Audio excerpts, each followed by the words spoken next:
Assalamualaikum warahmatullahi wabarakatuh. Salam sehat, salam bahagia, dan salam sejahtera. Salam sejahtera buat kita semuanya. Bismillahirrahmanirrahim.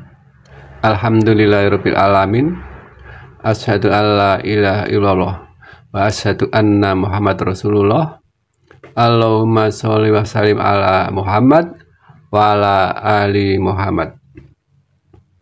Sahabat yang dirahmati Allah, semoga Allah Subhanahu wa Ta'ala selalu memberikan kita semua kesehatan, kebahagiaan, keluarga yang sakinah, mawadah, warohmah, ilmu yang berkah, rezeki yang halal dan thayyibah, dan selalu dalam lindungan Allah Subhanahu wa Ta'ala dimanapun. Amin, amin, ya Allah, ya Rabbal Amin. Sahabat yang dirahmati Allah, suatu hari Umar radhiyallahu anhu datang menemui Rasulullah dan menangis. Rasulullah pun bertanya, "Apa gerangan yang menyebabkan engkau menangis, wahai Umar?" Kata Umar, "Sungguh hati saya merasa tersentuh oleh ratapan seorang pemuda yang ada di pintu rumah Tuhan." Rasulullah pun memerintahkan Umar untuk membawa pemuda itu.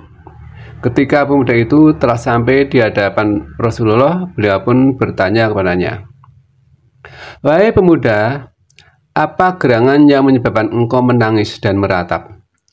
Pemuda itu menjawab, "Wahai Rasulullah, yang membuat saya menangis ialah banyaknya dosa yang terlanjur saya lakukan. Saya takut bila Allah murka kepada saya." Beliau kembali bertanya, "Apakah engkau mempersekutukan Allah dengan sesuatu?" "Tidak," jawab pemuda itu. "Apakah engkau telah membunuh orang dengan tanpa hak?" tanya Rasulullah. "Tidak juga," jawab pemuda itu. "Allah akan mengampuni semua dosamu, meskipun dosamu itu sepenuh 7 langit dan bumi." Jelas Rasulullah sembari menenangkan si pemuda itu. Mendengar penjelasan Rasulullah, pemuda itu berkata, "Wahai Rasulullah, dosa yang lebih besar dari 7 langit dan gunung yang tegak berdiri." Beliau pun menimpali, "Apakah dosamu lebih besar dari kursi kekuasaan Allah?" "Dosa yang lebih besar lagi," kata pemuda itu. "Apakah dosamu lebih besar dari arsy?" Beliau kembali bertanya, "Dosa saya lebih besar dari itu, ya Rasulullah." Jawab pemuda itu, "Apakah dosamu lebih besar ataukah Allah?" Tanya Rasulullah. "Allah tentu yang lebih besar dan lebih agung, tapi saya malu kepadamu, wahai Rasulullah." Jawab pemuda itu. Beliau pun bersabda, "Janganlah engkau malu, beritahukan dosamu kepada saya," pinta Rasulullah. Oleh karena beliau yang meminta, maka pemuda itu pun tak kuasa untuk menolaknya. Akhirnya ia pun menceritakan dosa yang telah dikerjakan. "Saya berkata, wahai Rasulullah, sungguh saya adalah seorang pemuda pembongkar mayat dalam kubur sejak 7 tahun yang lalu. Suatu ketika ada seorang gadis putri, seorang sahabat golongan Ansor yang meninggal dunia. Maka saya bongkar kuburannya dan mengeluarkannya dari kafannya. Karena tergoda bisikan setan, saya pun menggaulinya. Tiba-tiba gadis itu berbicara, 'Tidakkah engkau malu kepada kitab Allah?' Dan pada hari dia meletakkan kursinya untuk memberikan hukum serta mengambil hak orang-orang yang dianiaya dari orang yang telah menganiayanya. Mengapa engkau jadikan aku telanjang di hari pengampunan kelak dari orang-orang yang telah meninggal dunia? Mengapa engkau jadikan aku berdiri dalam keadaan junub di hari ban Allah?" Mendengar cerita itu, Rasulullah pun meloncat karena gusarnya. Dengan suara keras, beliau berkata, "Wahai pemuda fasik, keluar dan jauh-jauhlah kamu dari saya. Tidak ada balasan yang pantas untukmu kecuali neraka." Pemuda itu pun keluar dengan menangis jadi-jadinya. Ia menjauh dari halayak rame dan menuju kepada padang pasir yang luas dengan tidak mau makan dan minum sesuatu apapun, serta tidak bisa tidur sampai 7 hari lamanya. Tubuhnya pun menjadi lemah lunglai hingga ia pun akhirnya jatuh tersungkur di permukaan tanah berpasir yang maha luas itu. Seraya meletakkan wajahnya di pasir sambil bersujud, ia berdoa dan meratap, "Wahai Tuhanku, aku adalah hamba-Mu yang berdosa dan bersalah.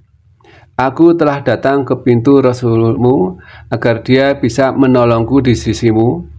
Namun ketika ia mendengar dosaku yang sangat besar, ia mengusir dan mengeluarkan aku dari pintunya. Kini aku datang kepadamu agar Engkau berikan pengampunan menjadi penolongku di sisi kekasih-Mu. Sesungguhnya Engkau Maha Pengasih kepada hamba-hamba-Mu. Tak ada lagi harapanku kecuali kepadamu. Kalau tidak mungkin, maka lebih baik kirim saja api neraka dari sisi-Mu dan bakarlah aku dengan api itu di duniamu ini, sebelum aku Engkau bakar di akhiratmu nanti."